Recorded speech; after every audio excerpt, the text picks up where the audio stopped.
Hi folks, and welcome to the Truck King YouTube channel. Off-road and outdoors focused packages for mid-size crossovers are becoming very popular. You have the RAV4 TRD Off-Road, the Wilderness lineup from Subaru, Trail Sport from Honda, and now we have this. This is the brand new Mazda CX-50. They brought it out to be a more rugged version of the CX-5, but did they succeed? That's exactly what we're gonna look at in this video. So we're gonna take this crossover, head off-road, and then hook up a small travel trailer, and I'll let you know how it does.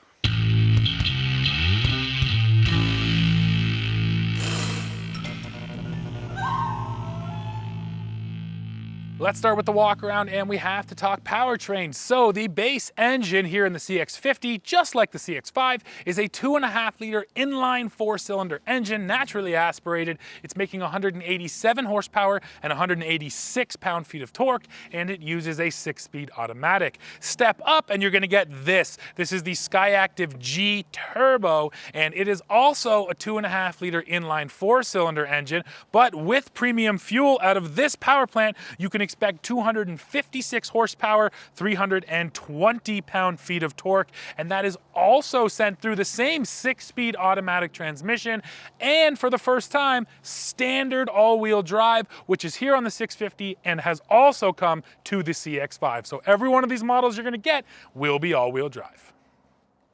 I want to talk styling on the CX-50 because it is different than the CX-5. Instead of those smooth lines, you're getting a little bit more of a rugged edge to this vehicle.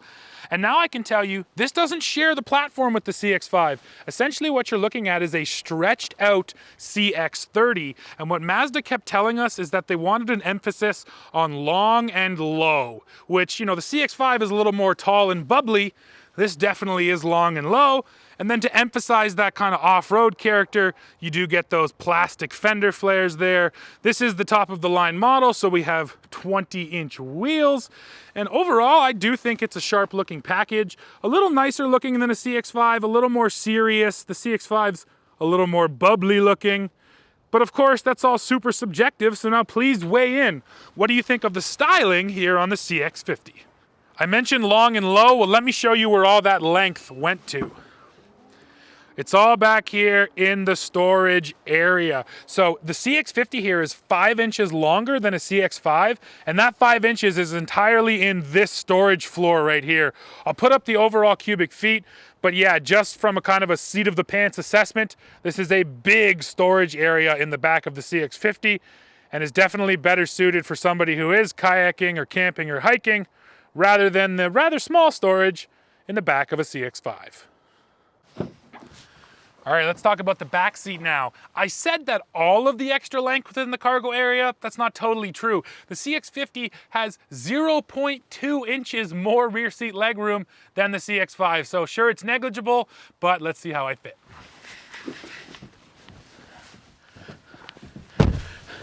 All right, well, this is 39.8 inches of legroom, just shy of 40. And you know what? My knees are okay.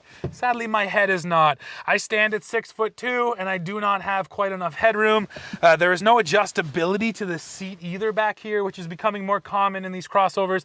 The other thing is the CX-50 has Mazda's first panoramic sunroof in it, which is a nice feature, but it eats up some of your headroom. Without this, I might be just about okay.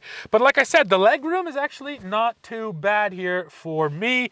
And then I'll also let you know I have a heated seat and some USB ports down there. So the back seat here is not why you would buy this vehicle over a CX-5. It's definitely more for what's going on with the storage and then the towing and off-roading. And here's something totally different, everybody. If you are a fan of the show Schitt's Creek, well, here is the Rosebud Motel. This is where they filmed all those exterior scenes, right here in rural Ontario. Cool. Coming up, we are gonna go off-road and tow a travel trailer, so make sure you stay tuned for that. But right now, let's just talk about driving empty. And there is no doubt that of all the brands out there, Mazda puts the most emphasis on driving dynamics. They want every one of their vehicles, from the MX-5 right up to the CX-9, to be fun to drive. Although the CX-50 here has a bit of a different mission because it's also intended to go off-road. And you don't want super stiff, good handling suspension when you go off-road, because it's gonna beat you up, and that's what I'm feeling here. This vehicle has more body roll than a CX-5 and just overall softer suspension. So what that means is when you do hit that rough cottage road, you're not gonna get your teeth rattled out of your head.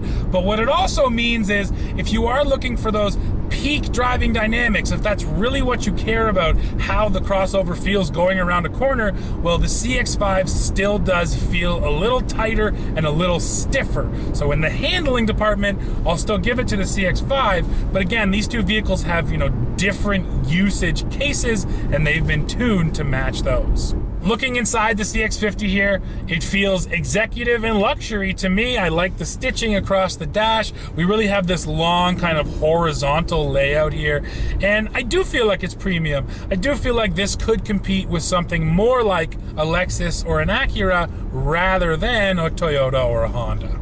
Two other things that I want to point out on the interior that stand out to me. First of all, head-up display. I love having that. Second of all, there's actually no controls here for my entertainment or navigation up here on the dash. They're all down here by the shifter, and I think ergonomically it makes a ton of sense. My hand naturally falls here anyways, plus there's a tendency when things are on the dash that you want to look at them when you touch them, whereas down here, I never feel like I need to look down to see it. I just know where the knob is, and I'm able to use it while I drive and keep my hands on the road. So yeah, I believe that ergonomically here, Mazda's got a really nice setup. Well, folks, we've talked about how it drives empty, and the answer is nice. It's smooth and comfortable in here. Actually, because they're not chasing that overall corner carving experience, I feel like this is one of the most comfortable on-road Mazdas that you can buy. But you know what? The reason they did this was to go off-road, so let's go hit that now, and we'll see if this CX-50 is any good. Now, folks, it is time for some off-road driving. So I've got the CX-50 in off-road mode, and here we go. What we're actually driving on here is an unmaintained county road here in Ontario. So somebody might have a little cabin or a cottage out on this little path, and so the county puts it here, but they don't maintain it, like I just said, so they end up getting pretty rough. And the other thing we have today is it's 4 or 5 degrees Celsius outside, and yet there's still some snow on the ground, so things are extra soft, and under the snow's a bit of mud. So we will see how the Mazda does. So far, we're just heading downhill. So I've put the CX-50 into off-road mode, and that was such a big emphasis on this vehicle, is the fact that it's a little more outdoorsy, a little more ready to go off-road. So first of all, we get off-road mode. Second of all, 8.5 inches of ground clearance, which isn't a ton, but it is more than the 7.5 inches you get in the CX-5. So an extra inch out of this CX-50. Approach angle is still just 18 degrees, so the nose is pretty low. No one's gonna call this an off-roader, but on a snowy, muddy, wet road like this, so far so good.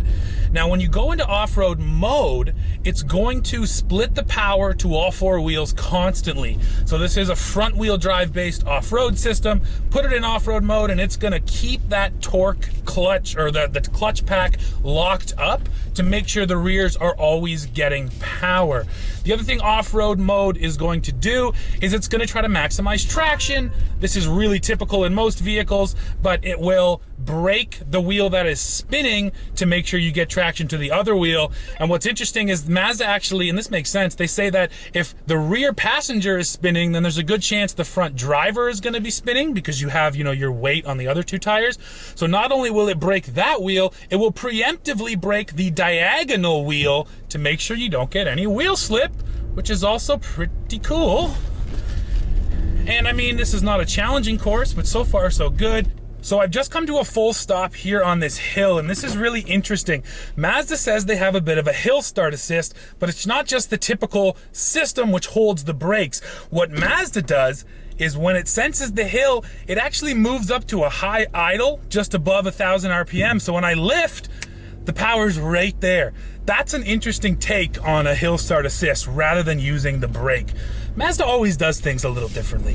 So as I come to the end of this unmaintained road here, I think one of the questions that strikes me, because it did a nice job right there. This is the kind of road, a rough country cottage road with some snow and mud, where a vehicle like this, yeah, you're not gonna worry about it. So with that in mind, I think the next question is why? Why do we have all these mid-size off-road crossovers? Because this is not the first one. Mazda actually presented some data to us, which I'm sure all the manufacturers have now, which suggests that in the last 2-3 years, the entire outdoor segment has grown substantially. So hiking, kayaking, biking, anything where you want to go out and do something, well, we're all doing it more than ever. So the automotive industry is responding with these off-road packages. Now I do this because the real question with these packages is how much of it is just aesthetic and how much of it is actually functional. And here on the Mazda, when you go for the CX-50 rather than the CX-5, there are some legitimate differences. I mentioned you get that extra ground clearance, which for going off-roading is legitimate. Another big one in my books is the CX-50 here has a longer wheelbase, and that is going to help with towing. Powertrain wise, you're just about identical, so not a big advantage there. However, Mazda does say that the clutch pack, the actual coupling in this CX-50 is almost 40% bigger than in its other all-wheel drive systems. That's going to allow it to take on more heat load and make sure that the power gets to all four wheels, even in some really rough circumstances. So there are some legitimate differences that make the CX-50 here better at off-roading and better at towing. And speaking of towing, Mazda has set up another little demonstration for us where I get to pull a travel trailer. So let's go do that now, and we'll see how this little crossover feels. And now, folks, we enter the towing portion of our CX-50 drive. And huge kudos to Mazda Canada. They brought out a small travel trailer for us to pull today. It is not fully loaded. Empty weight on the trailer is about 3,000 pounds, but there are some propane tanks and a couple things in there, so we're probably 3,300 pounds. We're getting close. This vehicle, as it sits right here, has a 3,500 pound max tow rating. Now, to get the 3,500 pounds, you have to get the turbo engine. The other CX-50s are only rated at 2,000 pounds, so that is an important distinction. If you want the big towing number, you got to get the big engine. It makes sense. What do I actually have in the CX-50 for towing? I do have a towing mode. That is a first for Mazda. And then maybe more importantly, I have 4 extra inches of wheelbase over the CX-5. And one thing that Mazda just kept on saying with this vehicle is long and low, long and low. And you know what? I'll shout out to my dad. I grew up with him always telling me the best towing vehicles are long and low. So using this setup to up your tow rating just made perfect sense. Now I'm cruising along here at highway speeds. What am I really feeling? Well, there's a little bit of tail wagging the dog going on.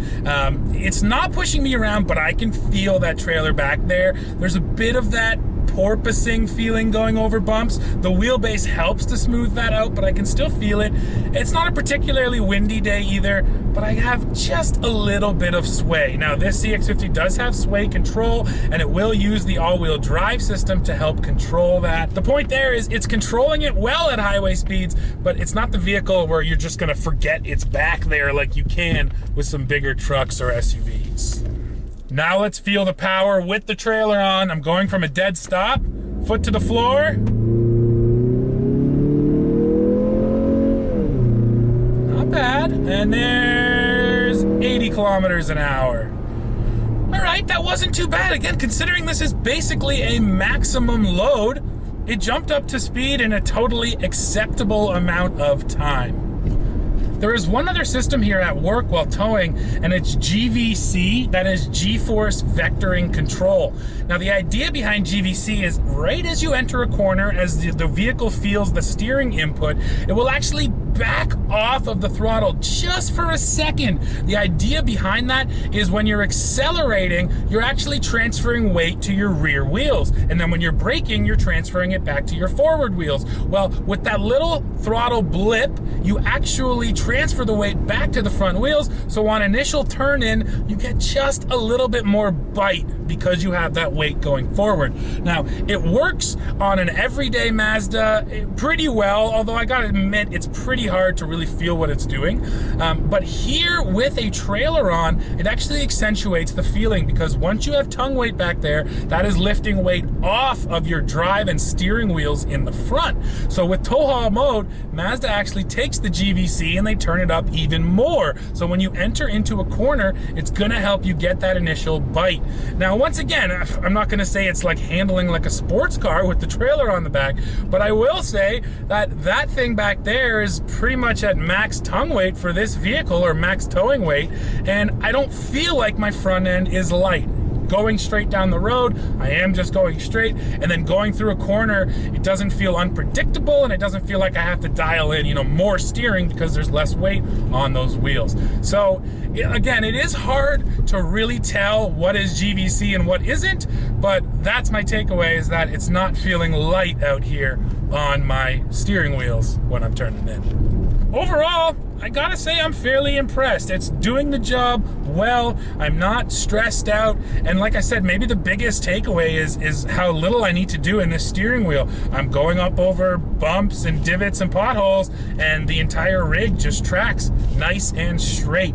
And that's definitely what you want out of your towing vehicle.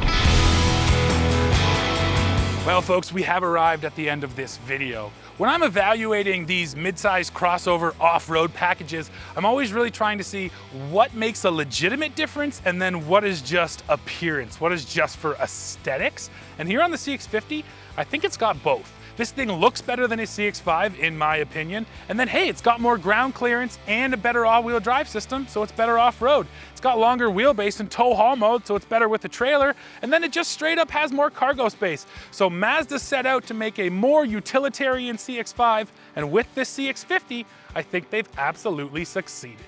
Well, folks, those are my thoughts. Now, of course, I want to hear from you. Please go below now into the comments. Let me know what you think of this CX-50. As always, while you're down there, don't forget to hit like, hit subscribe, hit join to become a member, and then come right back here to Truck King to see what we are testing next.